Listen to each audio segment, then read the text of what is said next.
Jumpa lagi bersama saya Sandro Jabrik, wong ganteng sak donya. Mohon untuk tidak menyebutkan nama dan identitas dalam peromongan ini karena peromongan ini saya naikkan dalam konten YouTube. Gimana Mbak E?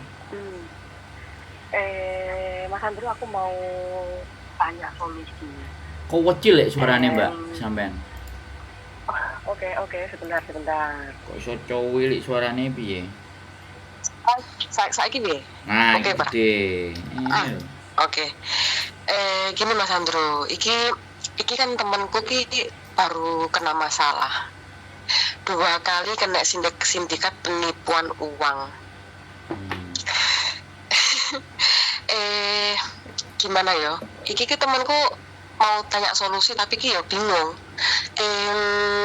Katanya ki dia pinjam sama temenku uang 1.000 di Mongkok. Itu anaknya di Mongkok, Mas Andro. Siap. Tinggalnya di Mongkok. Dengan apa ya? Dikasih KTP ke temenku. Dia pinjam $1.000 ke temenku, dikasihkan KTP DE ke temanku kui. Nah terus udah kayak nggak sadar loh Mas Andro. Ya.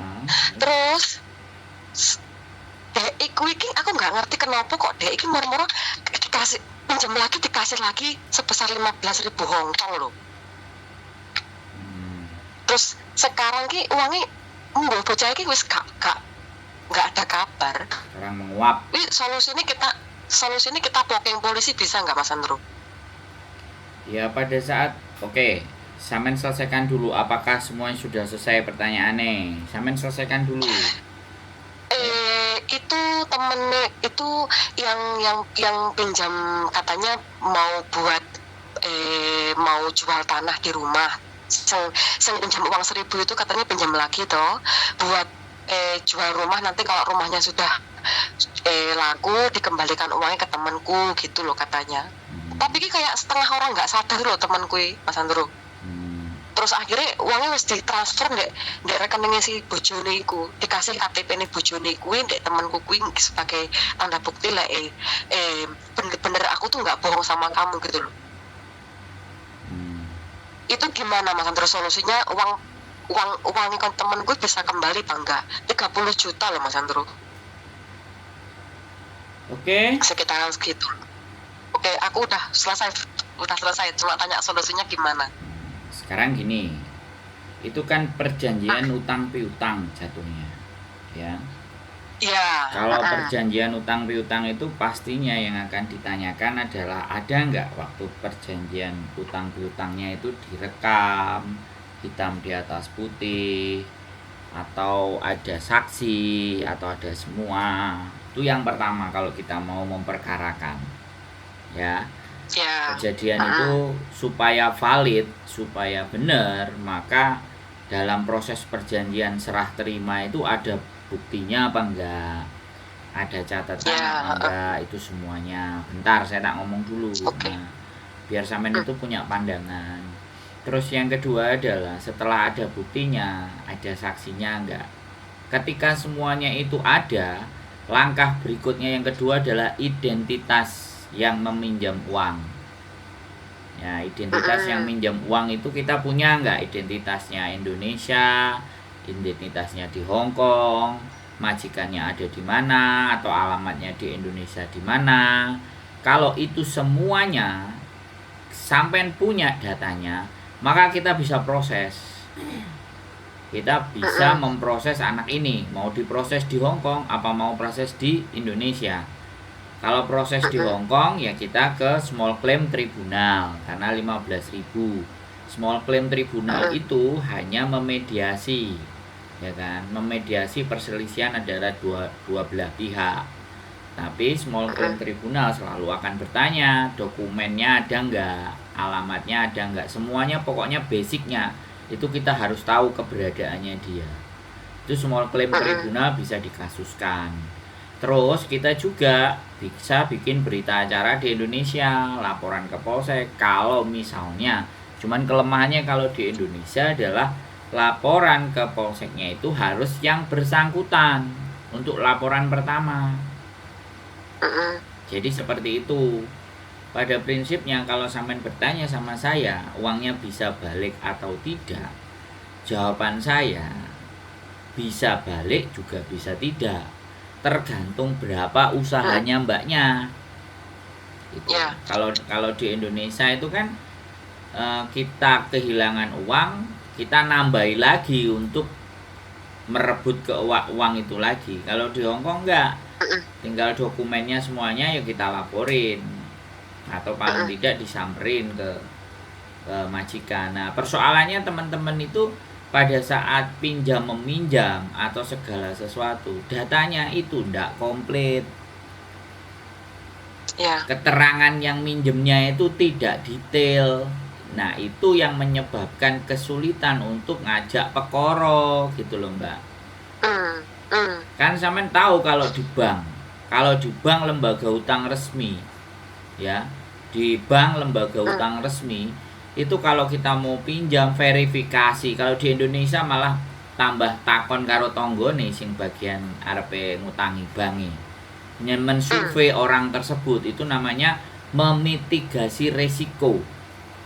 Jadi resikonya itu dimitigasi, diteliti, ditelaah. Kalau orang ini ngutang nanti jadi kredit macet apa enggak, itu kalau di Indonesia.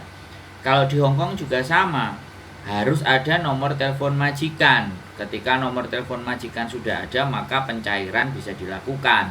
Tapi kalau rentenir nggak usah tetek bengek, pokoknya paspornya dikekno beres. Soalnya kan apa? Dia mencairkan, paspor dia pegang. Anak ini kalau nggak ada paspor kan nggak iso renew, nggak iso perpanjang, nggak iso extend, nggak iso ke Makau. Artinya kalau rentenir pegangannya cuma paspor doang sudah aman. Nah saiki dari apa yang saya jelaskan tadi, sampean kan sudah bisa mengira-ngira kasusnya koncone sampean ini kena di kasus nopo enggak kan gitu, bener nggak? Piye? Itu temenku sekarang dikasih pegangan fotokopi paspor sama KTP dia. Fotokopi. Sama fotokopi paspor, bukan paspor, fotokopi paspor sama KTP dia. Suruh pegang temanku itu, katanya di WA itu ada itikat baik membayar, tapi yo nggak tahu kapan terus ngilang-ngilang loh. Ya kalau nggak ada itikat baik ya fotokopi paspor sama KTP ini buat aja ngutang, boleh apa enggak? Jadi biar dia yang dicari-cari sama pihak pengutangnya. Ya dikasih kok fotokopi, harusnya ya dipegang paspornya atau KTP-nya. Berarti kalau sekarang solusinya tanya ke rentenir, ini KTP bisa pinjam uang nggak? Berarti yang dicari-cari dia gitu toh? Ya terserah sampean, tapi intinya kalau rentenir nggak mau pegang fotokopi, dia pasti minta aslinya. Tapi kalau KTP asli gimana, Mas Andro? KTP aslinya dikasih. KTP aslinya itu dikasih. Iya, dikasih temanku sekarang KTP asli, tapi yang lama loh Mas Andro, bukan yang baru sekarang ini loh, yang lama loh. Kalau KTP yang lama, terus dia punya KTP lagi yang baru, wis jelas fix anak yang minjem itu mesti posisinya bisa overstay. Jadi gak butuh KTP. Bener. Aku juga mikirnya kayak gitu. Iya KTP diserahkan kok. Iya. Logikanya kalau KTP diserahkan, artinya ya anak itu blong Iya bener. Nah aku tadi juga mikirnya kayak gitu, tapi aku tanya-tanya yang lebih berpengalaman dulu, takutnya nanti salah ngomong gitu loh. Ya silahkan. Berarti aja. Ini Ripon solusinya Mas Andro? Loh kan saya udah kasih tahu tadi keberadaan anak ini, alamatnya ini. Lapo weh? Gak kena wis. Gak kena. Oke. Nah, kalau sampean tanya ke solusi dari saya tadi kan udah tak jawab. Kondisi dan keadaannya bagaimana? Lah sampean keberadaannya orangnya aja sampean cuman kopi sama pegang KTP. Ya sekarang tanya aja ke rentenir, KTP tak gadekno. Lah yang gadekno sing ngekei duit rentenir kan ya takon ini KTP-ne sopo? Wajahnya podo enggak? Ya minimalnya golek wajah sing padha, iya misalnya koncoan berdua, iya ini duitku. Nah, berarti resiko berikutnya direntenir nek sampean berhasil. Aku kan berarti wis ngajari sampean bubrah terus tak ajari bubrah neh. Lah sampean sik pengin nuntut duit 15.000 nih. Nah gimana? Kalau cara baik-baik ya tadi ke small claim tribunal, tapi alamatnya dia sampean ndak pegang. Nggak ada alamat tuh Mas Andro. Nah makanya solusi berikutnya ya santet wis piye. Atau ndonga nang ngene Gusti Allah. Wis ada dua, baik dan benar. Nah, kalau sampean bertanya ke saya loh, lah piye kejadian anak-anak itu selalu ketika meminjamkan sesuatu itu tidak pernah ada jaminan yang kuat. Hanya koncoan, hanya besti-bestian. Hanya orang-orang meratap. Mau dikasih KTP wis percaya, dikasih fotokopi paspor wis percaya, gowonen Pak. Lah gowonen paspor ya, paspor kita bawa terus kita ngutangi. Yang ngutang tadi bisa ngelaporkan paspornya kita itu dibawa sama dia karena perjanjian utangnya nggak ada, kenek menek. Makanya ini sudah lihai yang pinjem duit ini, dan yang dipinjemi ini sing dipinjemi iki sorry to say, mohon dimaafkan kalau kalimat saya nggak bagus. Benar. Ngeblank. Iya benar ngeblank. Itu temanku juga kenal dari Facebook loh Mas Andro. Makanya ya sekarang tah temennya sampean tapi intinya dengan uang sudah kelepas dari tangan itu untuk kembali itu terus piye. Lah kalau dilaporkan sudah cukup nggak syarat-syarat untuk dilaporkan? Syarat-syarat pelaporan aja ndak cukup. Ya wis berdoa kan aja kepada Tuhan Yang Maha Esa. Dia itu kemarin kasusnya juga gitu. Katanya ada job laki-laki di Hong Kong. Dia udah kena sindikat suruh transfer segini, total hampir 10 juta. Orangnya hilang, nggak ada kabar sama sekali wes. Itu nangis-nangis juga telepon sama aku Mas Andro. Aku juga nggak ada solusi. Terus akhirnya telepon sama si Tut itu. Ya. Terus sekali ini dia kena lagi loh. Nah, apakah dia tidak cukup menonton konten-konten kita? Apakah sampai juga nggak pernah nge-share bahwa pembelajaran satu kali itu apakah belum cukup bagi dia untuk lebih berhati-hati? Gitu loh Mbak. Jadi ya Hong Kong itu ya kayak gini, teman makan teman itu udah hal yang biasa. Ngapusi, ngapuki itu semua udah lazim dilakukan di Hong Kong. Dan hanya orang-orang yang tidak pernah menggunakan sosial medianya untuk belajar. Sing dideloke wong TikTok tok. Sing dideloke mau wong nek ngamuk, wong diseneni, wong dimaki-maki, tapi tidak melihat bahwa bagaimana jaga diri kita. Terus nek wis koyo ngene aku kokon piye sampean takon nang aku kudu piye? Wis tak jelasno nek berperkara itu syaratnya semuanya identitas komplit. Keberadaan dia itu bisa ditelusuri, bisa dilacak dengan kontrak, dengan paspor, ya kan. Alamat Indonesia, alamat Hong Kong, semuanya bisa. Lah kalau kayak gini KTP malah sudah diserahkan. Tapi kalau dilihat dari paspor itu masih hidup 2027 18 Januari kayaknya tadi tak lihat. Ya kan kalau KTP dia mau serahkan, paspor tidak diserahkan, opo raya otak kita itu berpikir dia itu overstay. Bener, iya. Ya Allah. Ya, yes, banyak istighfar, banyak berdoa dan berbuat baik. Siapa tahu Gusti Allah bisa membantu. Bukan siapa tahu ya, kalau saya Gusti Allah itu bisa membantu sampean entah ngijoli, ya kan, entah ngijoli, entah membuat hati sampean tenang, ya kan. Hanya dua itu, dia maha segalanya. Kalau Gusti Allah nyekel no arek iku terus ngedep noneh nanggone sampean, itu berarti kebaikannya sampean sudah luar biasa sampai akhirnya wong sing wis nggo mlayu balik neh terus ngekekno. Nah, itu berarti sampean sudah benar-benar nang Gusti Allah itu sangat dekat sekali sehingga apapun permintaan sampean itu dikabulkan. Nah, kalau enggak dikabulkan ya minimalnya dengan berdoa sama Gusti Allah itu menenangkan dan menenteramkan hati sampean. Atau koncone sampean supaya bagaimana saya ini tidak berlarut-larut memikirkan hal itu. Gitu. Atau yang bisa dilakukan sama Gusti Allah bisa juga diijoli sampean oleh kenalan apa koncone sampean oleh kenalan wong lanang terus ngejak rabi ngekei duit. Nah, kan bisa jadi seperti itu. Karena apa yang saya sebutkan untuk kondisi berperkara itu sampean semuanya nggak ada. Terus piye ngejak gegerane, ngejak padune piye? Lah ya, nggak ada bukti, soalnya bukti kurang kuat, nggak ada saksi, nggak ada apa-apa. Temanku susahnya ndek kono ku lho Mas Andro. Ya bukan. Terus tanya aku, kok solusinya pom tokeng. Iki si pom to. Sampean pokeng kemana? Pokeng ya, mbak polisinya diguyu. Lah iya. Ini bukan urusan saya ngomong ngono.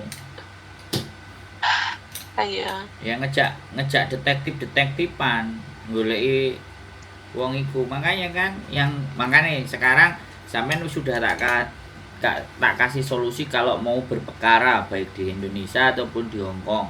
Sampean tak kei solusi untuk sadar dan berdoa nang Gusti Allah.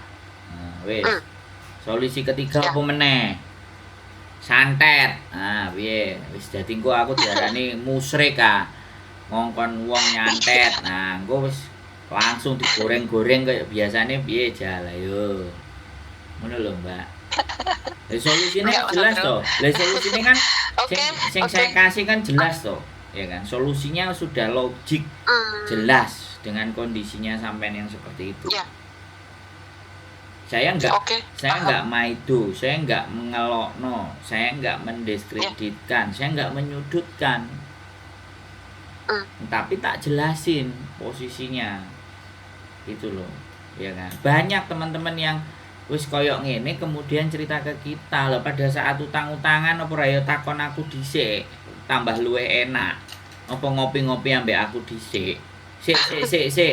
Sadurunge aku ngutangi tak ngejak ngopi Mas Andro dhisik. Tak takonane ambek Mas Andro dhisik. Lah nek koyo ngono kan aku yo bahagia. Wis ora usah mbak ditang-utangno. Ngopi ae karo aku ayo enak. Mangan sego pecel. Lah apa ya ngomong kayak gitu, Mbak? Lah nek kejadiannya wis kayak gini ya tak jeluntrungno no ceritane. Kalau mau berperkara ini. Kalau mau membuat masalahnya begini, menyelesaikan persoalannya begini. Sampai tadi lo aku bilang, gowo nang rentenir KTP-ne lho, sampai kayak gitu loh. Berarti kan yo rentenir sing bakalan ate remo. Wis jelas, Mbak sing iki mang gak katene bayar. Yo kan sing korbane gak gelem ngekeknyo KTP-ne. Syukur-syukur nek rentenire masih mau nampa KTP. Yo bejo nih sampean oleh duit. Marangno diuber-uber karo rentenire. Menungso iki gak bayar, wah wajahe dideleng nang sosial media rame meneh kan. Piye? Aku terus kudu piye? Jadi manusia itu aku harus kudu piye? Aku sudah bikin konten 5.400 sampai mendekati angka 6.000 kok masih ada aja. Enggak, aku tetap salut sama Mas Andro. Solusinya selalu pas kena dicerna. Loh iya no, aku gak makasih Mas Andro. Oleh ngelok no wong anjane takon. Temen itu teman-teman semuanya itu bertanya aku kudu piye Mas kan kayak gitu. Mosok nek aku kudu piye Mbak njegur sumur apa njegur sawah lah yo kan repot nanti bisa digoreng kiwa tengen ngetan ya kan. Wes, apalagi yang mau sampean tanyakan tak jawab. Nggak ada wis. Aku cuma tanya solusinya seperti itu. Nanti aku tak share langsung ke temanku apa langsung lihat video ini sampai langsung gitu aja. Siap, Mbak. Soalnya kalau ada masalah tuh temanku mesti larinya dari aku. Loh, aku pun bingung loh Mas Andro, nggak ada solusinya coba aku tak tanya sing lebih berpengalaman dulu. Ya Aku yang sampean ngomong kayak gitu loh. jangan bingung kalau dia begitu ada masalah lari nih ke sampean terus bilang ngene. Kue nek arepe ngadepi sesuatu, nek iso telepono. Ojo wis mbok Iya. putusno kowe baru telepon aku, bilang gitu. Lah nih, iya, aku tadi yang bilang kayak gitu. Sampean tuh nggak cuma satu, wis pernah terjadi kok sampean baleni. Berarti kan sampean sing goblok, kula bojo ngoten mah. Tak Cucu aku kok. sing ngomong ya, cucu aku sing ngomong goblok ya, sing ngomong sampean dhewe. Cucu aku loh ya. Soalnya kalimat-kalimat itu iso jadi gorengan-gorengan renyah loh. Iya, Ya kan? paham. Aku kan terlalu gomes loh Mas. Dia tuh terlalu baik ngono loh. Sampai kebaikannya ki dimanfaatkan orang lain. Makanya nek orang-orang baik kongkon koncoan karo aku, Mbak. Ojo koncoan karo sing nang njaba-njaba kono, koncoan karo aku ae. Lah nek aku arepe ngapusi kan jelas omahe enek, kenek digoleki, rupane ketok. Ngono lho, Mbak. Jadi nek sing apik-apik ku kon ngoncoi aku, ngono lho, Mbak. Ojo ngoncoi sing gak jelas-jelas. Piye sih sampeyan? Ayo, tak uber sampean malah. Ayo. Gitu. Ngonco aku yo seneng nek koncoan karo orang baik-baik, digawakno semangka, digawakno melon, digawakno kopi lho, kurang penak piye. Ya kan? Kayak itu bojone ki nggak ngerti loh Mas Andrew. Bojone ki nggak ngerti sama sekali. Dia punya masalah kayak gitu nggak ngerti sama sekali. Jadi yo repot. Bojone arep bantu yo nggak iso, kayak nggak ngomong karo bojone yo nggak ngerti. Kayak posisi bojo nggak di Jawa, di Kalimantan yo kerja, jadi nggak ngerti Jawa nih. Kayak temenku, aku tak bilang gini, wi mungkin Facebook sampean ki juga wis kena virus juga, mending sampean tutup akun wae. Danane Mandiri apa BRI juga nih sampean mungkin wis disadap uang, mungkin sampean tutup akun wae lah. Aku ngomong kayak gitu loh sampai ani. Jadi kalau menurut saya gini loh, Mbak. Orang sekali lagi kalau beberapa kali kok kena apes dan semuanya. Ya, yang pertama dia itu kesepian. Yang kedua, mungkin dia nggak dekat sama Gusti Allah. Ya mungkin, saya bilang mungkin. Yang ketiga, mungkin nanti butuh diruqyah. Mungkin ya, mungkin ketiga kemungkinan besar.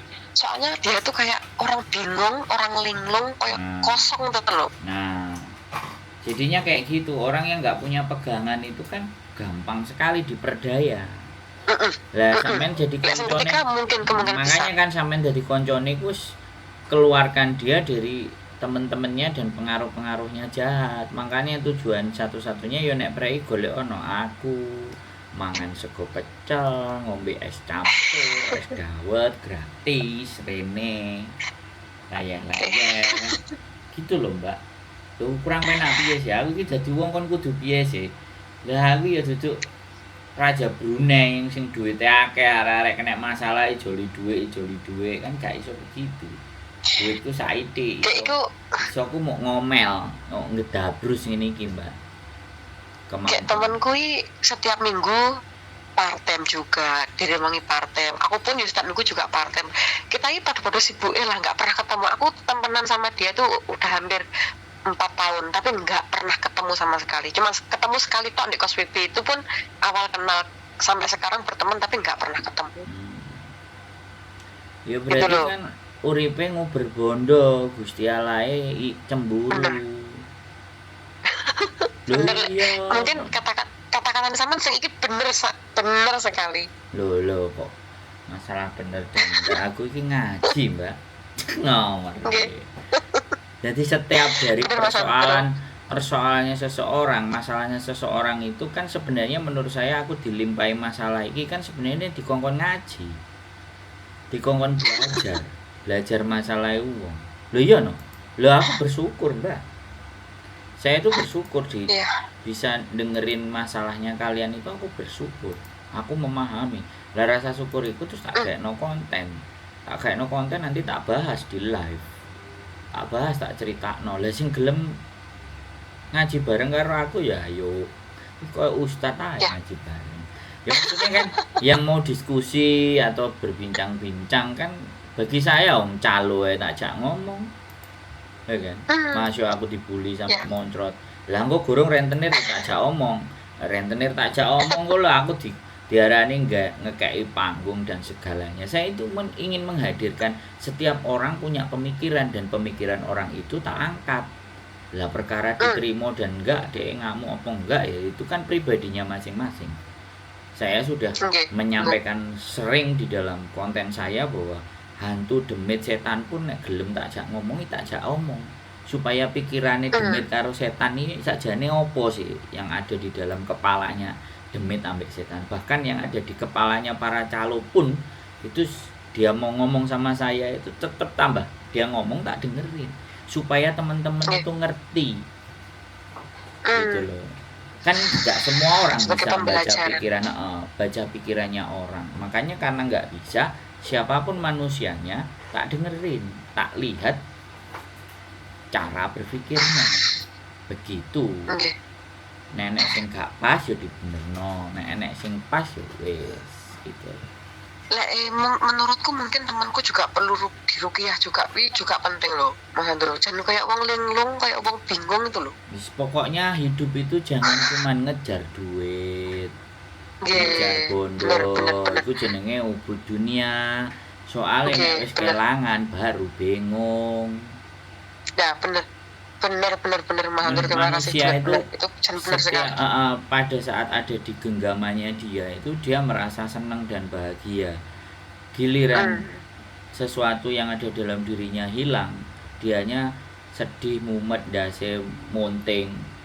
Ya itu kan ciri-ciri dan karakter orang-orang yang ubud dunia. Nek wis sancene ilang ya wis kersane ngalah. Mungkin ngiling-ngilingi zaman wingi, zaman biyen. Iyalah tonggoku anak sing gak iso mangan, anak sing gak iso sekolah, gak iso tuku klambi, sandale elek, aku gak peduli, aku gak ndelok di sekitarnya. Kan bisa jadi seperti itu. Bisa jadi 2,5% dari apa yang kita hasilkan ndak pernah disetor. Kan bisa jadi. Wis pirang puluh tahun. Kurang sedekah ya? Nah, ya aku gak ngomong. Kan ini cuman apa yang saya pelajari, apa yang saya kasih tahu. Jadi ada dalam 1 bulan gaji kita itu kan ada jatahe orang-orang sing gak bener ya. Ini yang saya percaya. Lah jatahe orang-orang gak bener, jatahe orang-orang yang duafa atau yang miskin papa kayak gitu kan gak kita kasihkan diakumulasi. Wis pirang tahun, 20 tahun ya sekali metu langsung 15.000 lah kan kayak gitu tuh. Kalau kita belajarnya seperti itu kan kita belajar memasrahkan diri kita. Kan boleh. Gusti Allah cemburu itu kan boleh. Karena tugasnya Gusti Allah itu tidak cuma memberi, tapi ngambil. Ini yang tidak banyak teman-teman tahu. Ngambil itu apa? Contohnya ngambil nyawa loh. Ngambil bondo. Ngambil nikmat sehatnya. Ya diambil karo kersane ngalah. Ya kita selalu cuman meyakini bahwa Gusti Allah Maha memberi, Maha pemurah loh. Gak maha mengambil, ya mengambil barang. Oke, paham Mas Andro. Ya. Terima kasih. Ya semangat ya, sampean sing dadi temene diingetkan. Terus kon gumbul karo aku ae, Mbak. Wis. Ya. Kon dolen setiap malam ki dicurhati arek-arek iku aku dhewe bingung gak kayak solusi. Terus temanku tadi yo ada yang curhat ngomong, Mbak iki aku punya 1 rumah bertiga, terus DE nggak betah pengen ngebreak lo kayak hampir habis potongan itu tetap tak forcer terus, tak kayak semangat terus sampai ngebreak. Masalahmu itu bukan sama majikan, masalahmu itu sama temanmu di sak rumah. Kamu bisa mas harus ngebreak. Ya Allah, ditabrak wong aku dhewe akeh masalah aku. Sampean tak nomore sampean wae. Sampean dolen nang aku tak ajari carane nggawe konten ben masalah sampean dadi konten juga. Moh, aku tak tanya solusi langsung nang sampean nek ada masalah. Loh. Pahala lho buat sampean, Mbak. Baik. Jadi sampean pahala aku tak bagi karo sampean ae. Enggak kuat Mas Andro, jelas yakin aku enggak kuat ngadepi arek-arek iku. Ya nanti sampean tak kasih konten sampean dengerin pas waktu tidur. Sampean nanti dengan mendengarkan itu sampean jadi tatak dan sampean jadi kuat. Kalau orang banyak yang bercerita sama sampean, artinya sampean iki dipercaya karo Gusti Allah. Makanya nek dipercaya karo Gusti Allah iso menenteramkan hati teman-teman nih, sampean tinggal isi, sampean tinggal belajar ngaji filsafat, dengerin Gus Baha, dengerin semuanya, biar siapapun yang akan curhat sama sampean duwe senjata yang mau disampaikan Tapi itu Mbak. Tapi kadang aku juga punya masalah lagi, nggak tahu tanya solusi kayak sopo aku juga nggak ngerti. Aku cuma mendengarkan mereka ya tak rungokne, aku bisa kasih solusi tak kasih solusi. Tapi kadang aku juga sendiri kira apa Mas Andro. Ya ganti sampean tanyanya sama saya kan beres. Ya makanya aku tak tanya solusi langsung nang sampean, ada apa-apa langsung aku telepon sama Mbak wis. Ya, makanya sama-sama kita itu belajar. Kok sampai nangis, ojo nangis Mbak. Dulino rene ayo sego pecel, ngombe es dawet, ngokno dangdutan, enak-enak wis ta. Ya, jangan sedih. Aku lah ada apa-apa tak langsung WA sampean, tak langsung call sampean, mungkin tanya solusinya gimana, mungkin tanya yang lebih berpengalaman, mungkin aku langsung plong dong iso paham lah kalau maksudnya. Ya sampe nek libur ya dateng ke sini. Nggih, insyaallah Mas Andro. Niki masih full part time terus kan. Nek Gus-gus sampe ustad-ustad ya padha diparani karo arek-arek mosok sampean golek duit ae terus. Piye sih Mbak? Oke, siap. Ya. Insyaallah tak cari Mas Andro. Ya, wis. Sehat selalu Terima kasih ya. Mas Andro. Heeh, sehat selalu, tetap semangat. Oke. Nggih, siap. Yo, terima kasih. Bye-bye. Assalamualaikum. Waalaikumsalam warahmatullahi wabarakatuh. Ya teman-teman, yang ingin saya sampaikan adalah orang bertelepon itu orang berkeluh kesah dengan persoalan dan permasalahannya. Dia mau menelpon kita aja, itu sebuah bentuk kepercayaan dia bahwa yang ditelepon ini orang yang bisa mengayomi dan memberikan sebuah pencerahan walaupun tidak bisa menyelesaikan persoalan.